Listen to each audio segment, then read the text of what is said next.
অতীতের পাতায় কবিগুরু রবীন্দ্রনাথ ঠাকুরের পোশাক পরিচ্ছদে ফুটে ওঠে সনাতন বাঙালিয়ানা। তার পোশাক শুধু সৌন্দর্যের পরিচয় ছিল না, বরং ছিল একটা দৃষ্টিভঙ্গি, ছিল বাঙালির আত্মপরিচয়ের প্রতীক।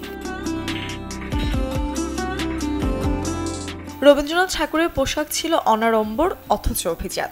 তিনি সাধারণত পরতেন লম্বা ঢিলেঢালা পাঞ্জাবি বা চোগা, যা হাঁটু পাতার নিচ পর্যন্ত বিস্তৃত। এসব পোশাক ছিল প্রাকৃতিক সুতি বা খদ্দরের কাপড়ে তৈরি।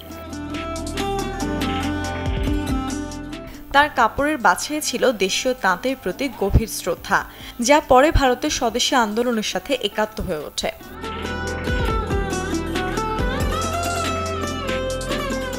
কাঁধে জড়ানো থাকতো একটা চাদর বা উত্তরীয়। ঠান্ডার সময় গায়ে দিতেন মোটা চাদর, যাতে ফুটে উঠত জোড়াসাঁকোর এই ছোট পুত্রের মহিয়ান এবং রাজস্বিক মূর্তি। কখনো কখনো তাকে দেখা যেত দেশীয় ধাঁচের পাগড়িতে, বিশেষ করে বিদেশ সফরের সময়। রবীন্দ্রনাথের পোশাক ছিল আত্মপরিচয়ের অংশ। পাশ্চাত্য প্রভাবে তিনি প্রভাবিত হলেও নিজস্ব সংস্কৃতির মূল সুর থেকে বিচ্যুত হননি। তাই সাহেবিয়ানা নয়, বরং বরাবরই গায়ে জড়িয়েছেন খদ্দর। পাদুকার ক্ষেত্রেও ছিল সাদামাটা রুচি। সাধারণ চর্মজুতা বা খড়মেই চলতেন তিনি।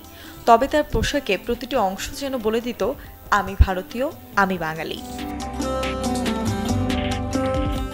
আজকের দিনে যখন ফ্যাশন হয়ে উঠেছে ট্রেন্ডের অনুসরণ, সেখানে রবীন্দ্রনাথের পোশাক জানান দেয়, পোশাক শুধু সাজ নয়, এটি একটি অবস্থান, একটি চিন্তার প্রকাশ।